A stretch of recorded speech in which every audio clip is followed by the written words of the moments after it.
حوالے سے جونپور شہر اپنا ایک منفرد مقام رکھتا ہے۔ یہاں ایسے پین نقاش موجود ہیں جو پورے قلم پر صورتیں، مختلف اقسام کے ممالک کے پرچم، مختلف نام اور مختلف اقسام کے پھول پتیاں بناتے ہیں۔ جونپور کے پین نقاش خطاطوں کے پین پوری دنیا میں مشہور ہیں، مگر مقامی صنعت کو حکومتی سرپرستی نہ ہونے کی وجہ سے آہستہ آہستہ یہ ختم ہوتی جا رہی ہے۔ پین نقاشی پر بریک اور محنت طلب کام ہے۔ پین نقاشی ایک باریک اور محنت طلب کام ہے۔ یہ لوہے کے باریک آلے سے مقامی زبان میں جسے چتری بولتے ہیں کی مدد سے خوبصورت ڈیزائن بنائے جاتے ہیں۔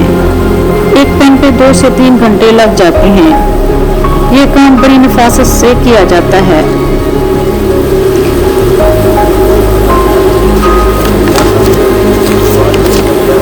پین پر اپنا یا اپنے عزیز و اقارب کا نام لکھوانا ہو یا نقش نگاری کرانا ہو، ان لوگوں کے بائیں ہاتھ کا کھیل ہے۔ یہ لوگ نہ صرف پین بناتے ہیں بلکہ عزیز و اقارب کو بھی گفٹ کے طور پر دیتے ہیں۔ اس سلسلے میں عمران بھائی پین نقاش کا کہنا ہے اس قدیم ثقافت کو زندہ رکھے ہوئے ہیں۔ ان کا کہنا ہے کہ پین بنائے تو جاتے ہیں مگر اس کا رجحان بہت کم ہے۔ حکومتی سرپرستی نہ ہونے کی وجہ سے اس فن کی ناقدری ہو رہی ہے۔